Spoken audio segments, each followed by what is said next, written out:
in the book, really, like, I mean, it's a heartbreaking story about him and the whole way through he's thinking about his ex-wife and all this kind of stuff, and what the life on the road has done to the kind of idyllic sort of home life that he had at one point in his life. Right. And I suppose you're going, like, what I was interested in your thoughts and like on how you see the marriage between like that kind of personal life. Is it possible to be that kind of road comic and have that stable life, or do you think it's like kind of never the twain should meet type It's of thing? it's a great question, Mark. I think that if you like you said his life was idyllic at home. Well, I at think it least was in for his him. imagining It was His rubbing wife her and his feet and kids shit. Oh. was not idyllic.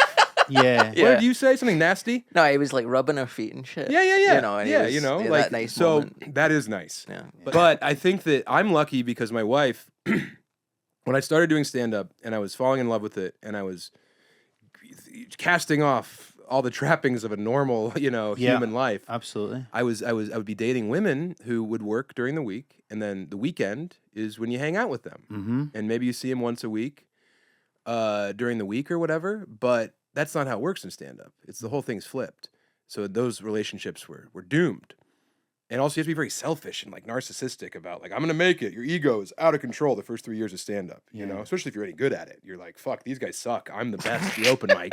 Where's all the pussy? Where's all the money? But my wife is incredibly driven.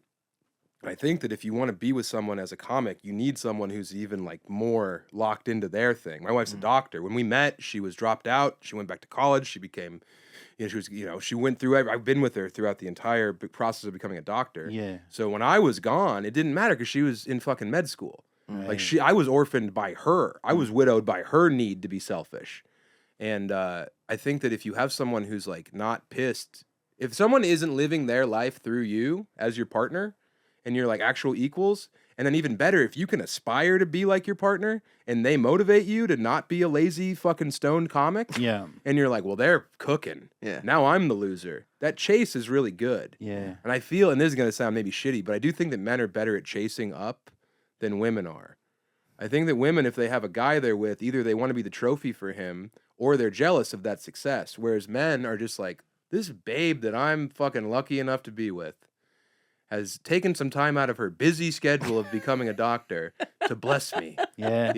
So it's like, and I'm not trying to sound like misogynistic or old world, just in my experience, when I've dated, baristas who wanted to go to the big party on Saturday and I wasn't there. And then you have to tell them like, I can't be there because I'm going to be in Omaha making $100. Yeah. And also, I need to borrow $100 to get to Omaha.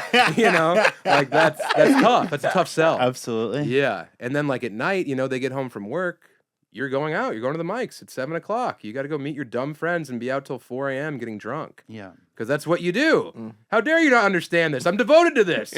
And so I think it's very hard to be, because you have to be so selfish to be a comic. Well, that's it. The requirement is to be selfish sometimes, and that's what I've found hard. And the delusion, bro. There's so much delusion when you're starting as a comic that you're lying to yourself saying, this is going to be okay.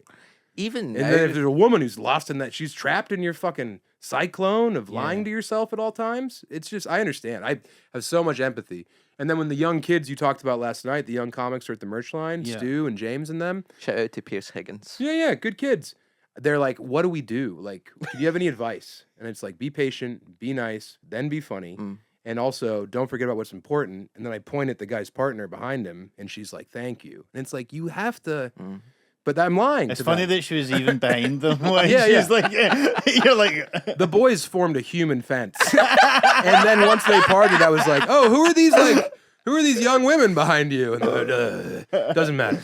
I remember like when I was just starting out in the girl I was seeing at the time, she was a nurse who was going back to med school to be a doctor. Yeah. And I remember feeling really overwhelmed because I just knew how much work that was going to take her. Yeah. And I knew how far away at the time, I was still in open spot really at the time, from how far away I was from, and I just remember, maybe because I'm like, I don't know if I'm going to work as hard as she's going to work or something, but I just remember feeling dead overwhelmed by it and maybe it was just like I had to take my own path or something, but yeah, I think you're right about the desire thing and just having somebody that understands what it's like to be driven and doing their own thing. Someone who's also kind of telling you like, look, I love you, but this is what I'm doing.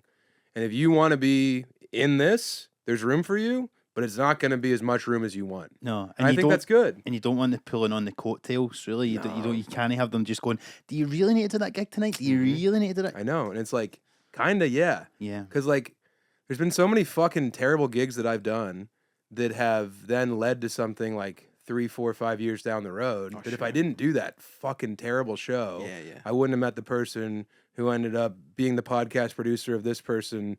I mean, that's how I got on Rogan. I met Ben Avery at a fucking terrible open mic in LA I had to take a train to. Wow. And then 5 years later, he's producing for Tim. Dillon, And then I get to open for Tim in Denver. And then 2 weeks later, I get a call from Tim being like, I have 56 dates. Do you want to open my theater tour? Wow. And that never happens unless I do that very bad open mic 5 years ago that I had to ride across town for. So anyway, it's just all, it is, and it's really hard to tell a woman, hey, this is all a master plan. I know it looks like I'm throwing darts with a blindfold on, but this is all adding up to something. All these data points are gonna fucking aggregate. Totally. And but also if you're but if you're a 23-year-old woman and you got the, you don't need that. You don't need some fucking narcissist being like, I'm better than everyone else at this thing that's completely subjective.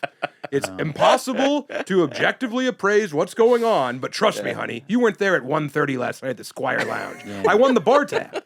Did you ever struggle with that? Because I've had, I think now I'm just really coming to terms with like how hard it's going, how basically I think I'm trying to straddle the two worlds of going, no, I can try and have a relationship and be a good, not boyfriend, but you know what I mean, even if it's a fucking situation. Be a friend even. Just a friend to someone is almost impossible. And have that thing that I would like, but that is a bit at the moment incompatible with the life I'm living. Yeah. And I think only now I'm going, I just need to accept for the next however long it takes, I'm just doing my thing, and I need to be honest about what I can give to somebody else. Right, but that's why the road is so enchanting, because you can go fall in love for 2 days. Yeah. You can drive to fucking Reno and meet some young woman and then spend the next 2 nights in her bed and then never see her again. Yeah. And then you can just like be this like kind of like feral id where there's no there's no repercussions. I'm not saying treat them bad, but hey, honey, absolutely. it was good to meet you. I'll never see you again, but we had these last 2 days. But then then you call them 3 years later when you're in Reno, and they're like, "I've been married." Yeah, exactly, 100%. I'm very happily married. and where it ends is it's like that again. It's like that, and it's similar to what you're saying about eating out the dumpster and all the rest of it. It's fine when you're young and coming up, and you go, "This is fucking." My hunger and all the rest of it. Yeah. But then when it gets to like you're a guy in his 50s, like Billy Ray or whatever in the book, and suddenly all that kind of lifestyle of the shagging and all that even is just, it's just sad. Yeah, it is. Yeah, I mean, him banging that lady in the fucking, Denny's bathroom. Yeah. Which I've done when you're doing it and you're 25, or I don't know. I'm probably 22. I was young. You fact check that before you met your current wife. Yeah, I'm trying to do the math, because I've been with my wife for 14 years. So however old, 24 or whatever, like that's cool. But then if you're like in your 50s, if you have to fucking take your suspenders off to bang a 24-year-old in the bathroom,